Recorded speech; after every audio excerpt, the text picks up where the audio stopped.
Yo, what's going on, guys? It's G-Miners here, and recently we got into running speedruns for the new Ghost of the Deep dungeon, so I wanted to go over what I think is currently the best build to run for the entrance encounter.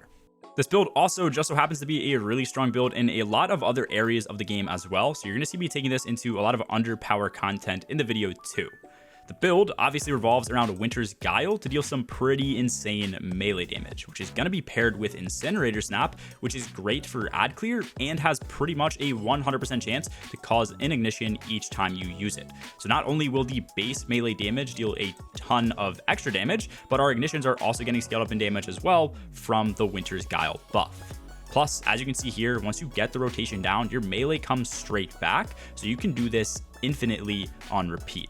I will say, just running any random Winter's Guile build that you put together won't even come close to being as strong as if you run this with the right mods, fragments, and if you just know how to use the build in general. So make sure to stick around for each section of the video if you want to make sure that you are running everything right for the right reasons and are actually using the build as optimally as possible. Also, we are super close to 75,000 subs on the channel, so if you guys haven't already, make sure to drop a like and sub down below. It helps way more than you could ever imagine. To start things off, let's first take a look over at Winter's Guile and what this does for the build. Very simply, anytime we get a melee final blow, this is going to give us a stack of the buff Warlord Sigil, and then each and every stack we get is going to give increased melee damage up to 5 total stacks. The values are on screen now, and these stacks are only ever going to last for 5 seconds total, meaning that you need to keep getting melee kills to refresh that timer. Speaking of time though, there has never been a better time to increase your cybersecurity. Today's video is brought to you by Atlas VPN with a deal so good, it's going to let you quit your 9-to-5, move down to Mexico, and start a second family. And the best part is, when your VPN is running, you can just set it to appear at any location in the world.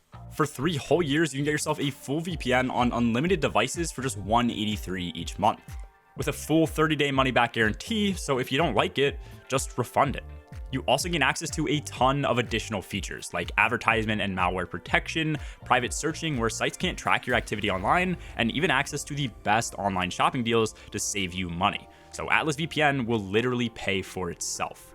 VPNs, as most people know, also let you change your location to access content that's only available in other countries.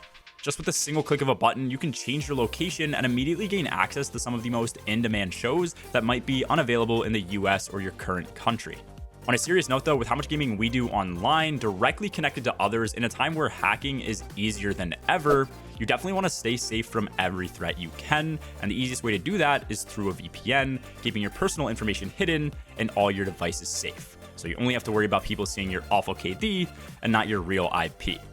Once again, all you have to do is click the link down below to get access to Atlas VPN for only $183 each month with a deal that lasts up to 3 full years and a 30-day money-back guarantee. Thanks to Atlas for sponsoring today's video.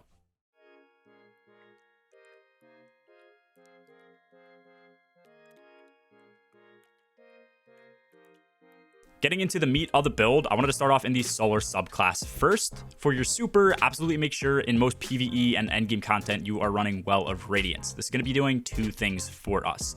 First and foremost, if you're using this for something like the entrance encounter, you can pair this with an Eager Edge Sword so that you can move around super quickly, whether it's well skating or just doing this with ick dashes. Being on Solar subclass and having the aspect to well skate is super efficient. And then on top of this, as you're going to see in some portions of the gameplay, when I ended up running the mod hands-on and got a bunch of kills, I could drop my well, hold down an area, get my well back for the next area, and then keep repeating this process. So you can get your well back super quickly, so spending it to just kill a few ads is definitely worth it.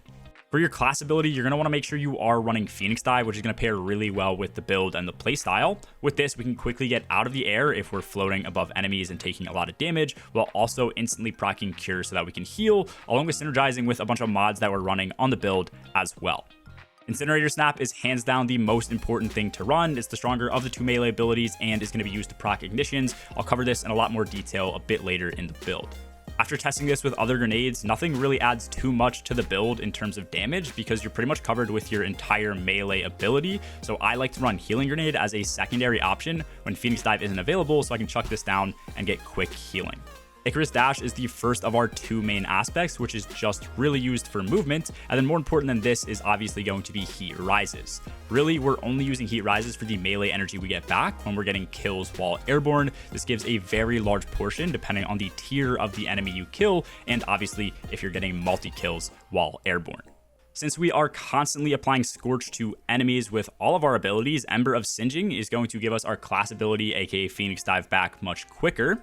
Ember of Torches is very useful in case you want to use a weapon like Fourth Horseman, as you see me do a ton in this gameplay, to get off some really quick burst damage when our stacks of Winter's Guile might be low. This is really great for that 25% increase, and we pretty much always have Radiant procced since we're using our melee very often.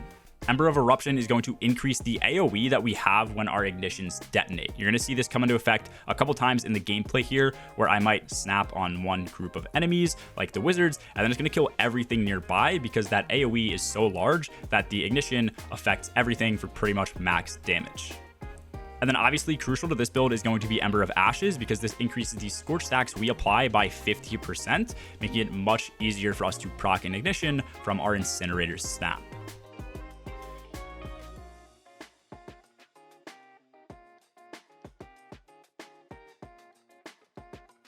The mods that you guys are seeing on screen right now aren't the exact same ones that I tend to run for the Ghost of the Deep entrance, because those are pretty catered to that encounter, but this is a better general style mod setup. You can swap your Siphon mod to whatever you want, or even an ammo finder. I just have this to create some extra orbs of power. And then the real thing that you want for chaining supers back to back with high ad density encounters is going to be double hands on, so that every time you're getting those melee kills and those ignitions are proccing, earning even more kills, you're getting a ton of super energy returns.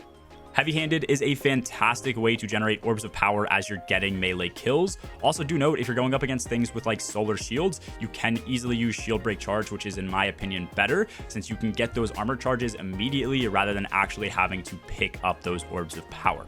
And then after that, melee kickstarts, having 1 or 2 copies just increases the refund that you get every time that you use your melee energy. So this is really nice so that you can use your melee in the air, killing like 2 or maybe 3 trash ads, which might not give you the most return in energy from Heat Rises, but you still get the rest of your energy back through melee kickstart and those armor charge stacks. So this makes the general playstyle way easier to handle. On my boots, I am running 1 copy of Recuperation. Anytime I pick up an Orb of Power, I get 70 HP straight back. Invigoration does the exact same thing, except rather than health, we're getting melee energy back, which is nice in case we're ever short a bit on melee energy, so we can just pick up some orbs to fill that back up. And then lastly, I have stacks on stacks so that I keep my armor charge stacks higher at base, because we're getting 2 stacks each time we pick up an orb rather than just 1 stack. Lastly, on my class ability, I do have 1 copy of the Outreach mod. This should be 20% of my melee straight back every time I Phoenix Dive. But with that, I am also using Powerful Attraction. So if I do ever Phoenix Dive while there's orbs of power around, I'm going to get those to be picked up as well. So on top of the cure, I can proc Recuperation if those orbs get picked up for even more HP straight back. Plus, I can get more melee energy through something like Innervation when this procs as well. And then lastly, since special ammo does tend to be pretty tight when running this build, if you're running double special or pairing it with Fourth Horseman, having special finisher so you can do special finishes to generate ammo for you and your teammates is super useful.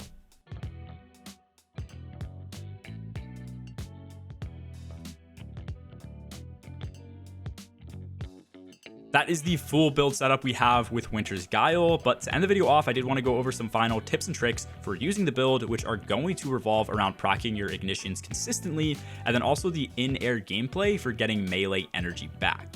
As I already covered, you get melee energy back through being in the air while getting kills while Heat Rises is equipped. You don't need the Heat Rises buff actually active, and the amount of energy we get back is pretty drastic. So this build will not work effectively if you're on the ground.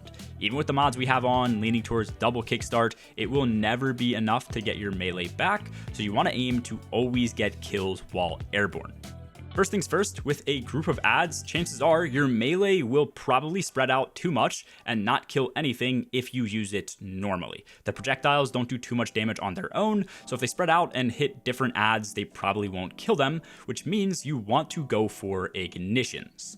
The issue with this is that To proc ignitions, you want to use the Incinerator snap as close to the ground as possible. So to do this, you obviously can't be in the air, meaning your best route is just igniting enemies by meleeing the ground and immediately jumping straight into the air so that when that ignition procs and kills everything, you get that energy back. After this, whenever you're in the air, if you do find that you're falling or are about to hit the ground, using Ick Dash is extremely useful since it can delay your fall, which is often just enough time for the ignition that you procced to go through and give your melee energy back before your feet actually hit the ground. After you do have around 3 or more stacks, you can typically start using your melee as normal because the projectiles now have enough damage to kill. Also note that if you do pull out your sword while the ignition is going off, it will prevent your melee energy from returning. So try to never pull out your sword while you're expecting that energy to come back. Lastly, if you guys do find that you need a little bit more energy, that is where Orbs of Power, Phoenix Dive, or just good old jumping while getting kills comes in clutch. All 3 of these things are going to get energy back to your melee very quickly so that you can use it again whenever you need it. That is it for the video. As always, make sure to drop a like and sub below if you guys did enjoy the video, and also make sure to check out our runs over on my stream. My Twitch will be linked down below. As always, have a good one, guys. Peace.